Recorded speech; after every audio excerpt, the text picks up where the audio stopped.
What if you would have done something differently?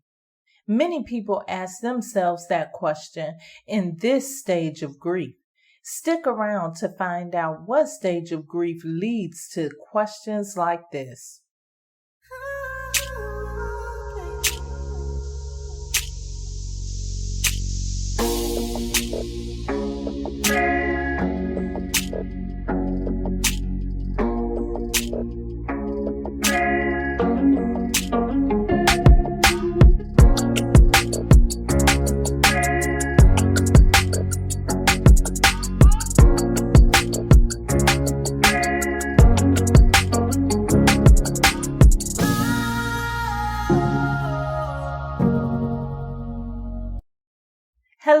Hello. Welcome to Wednesday and welcome to the Manifest on Purpose show. I am your host, Kimbaley. I help you transform your mind so that you can be the best person you can be. Thank you so much for sharing your time and energy with me today. Thank you for bringing your friends and family right along with you. And thank you for subscribing here and on the website at manifestonpurpose.net. Also, thank you so much for leaving your comments, questions, and show suggestions to Connect, CONNECT, at Kimbaley, KIMBALEY.com. The God in me loves the God in you. When I first began to teach manifestation on this journey of mine, there's one thing that I warn people about. I often share with them about these monsters. Do you believe in monsters? Well, the monsters that I'm referring to is what I like to call the other monsters. Let me explain because I know it sounds a little different. The other monsters consist of woulda, coulda, shoulda. These are three monsters that you should stay away from in your manifestation practice and also in life. This leads to today's topic. We're still talking about the topic of grief and we're going through these stages of grief, and I must admit, we're knocking them out the park. Today, we are in the stage of bargaining. Now, my mom loved a good bargain more than anybody I know. To her, bargaining was trading. Some people may also know it as bartering. What it is simply saying is, I'll trade you this for that. A lot of the times, right after that anger stage of grief, you get into bargain mode. This is where you look at all of the things that you could trade in your life for the thing that you've lost. Let me reiterate. I've said it in the last few conversations, and I'll say it again. When I talk about grief, I'm not just talking about death and dying. Grief is associated with the loss of anything. It could be a job, for example. Sometimes people find it hard to let go. That's where this stage of grief comes in. When you know that you've lost something, you've accepted the fact, but now you just don't know how to move on from that. Still, you're thinking in the past because you may feel that you could have traded something in your life or traded an experience for something else that would have caused an alternative result. For example, the loss of a job. The person that lost the job, the one that may be grieving over that job, may feel, if I would have worked just a little bit harder, or I should have been a little bit nicer to my boss, or I could have done this, I could have done that, and next thing you know, the other monsters have completely taken over. Believe it or not, it gets so deep for some people that they are willing to sacrifice the trait of their life for someone that they love. To everything, there is a season and a time to every purpose under the heaven. Ecclesiastes 3:1, King James Version. What this version is telling you that everything has a purpose. Everything has a season.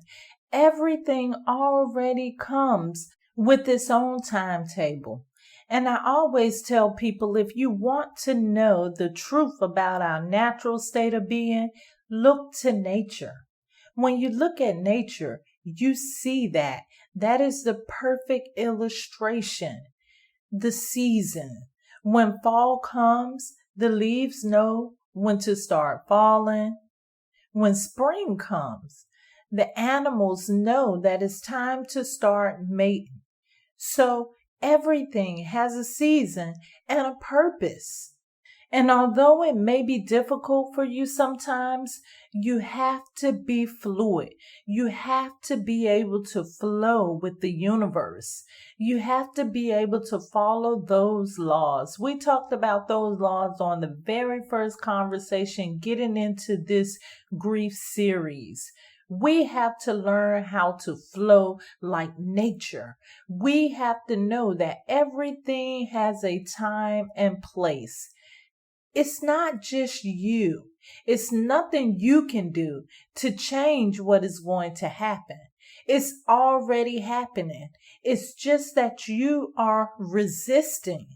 You have to put down resistance and you have to face what it is that you're going through so that you can overcome this overwhelming feeling of grief.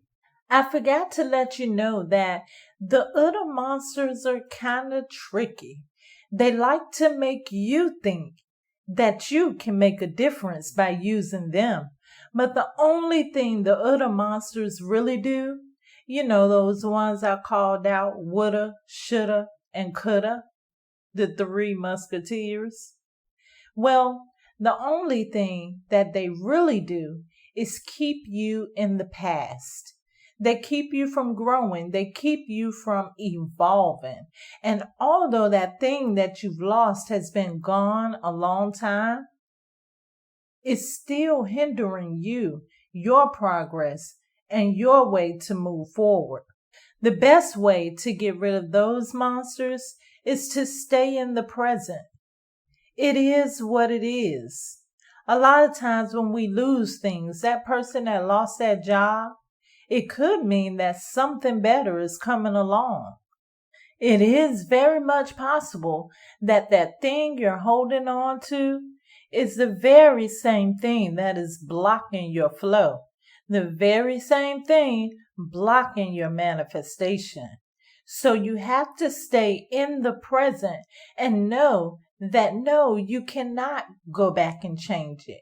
If you can't do anything to change it, why worry? Focus on what has happened and focus on how you can get through it. Because the only way that you can really get through it is if you face the reality of it. My mom loved a good bargain. She was always trading somebody something for something she thought was better. However, when it was her time to go, there was nobody in this world that can bargain her staying longer than what her purpose says she should have. That was a huge loss, but it was something that we had to face. We had to face the reality of it. And no matter what anybody would have done, could have done, or should have done, could that reality have been changed? Think about your situation. Sometimes losing something is just a way to get exactly what you want. Are you up for the challenge? In my opinion, the best way and the only way to get over grief is to let go and let God.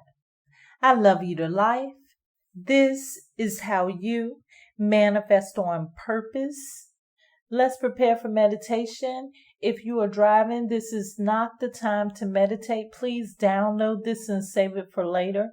If you are not driving, please find your sacred space, the space that is comfortable for you, safe, the one in which you can relax and focus on your breathing. Enjoy your meditation.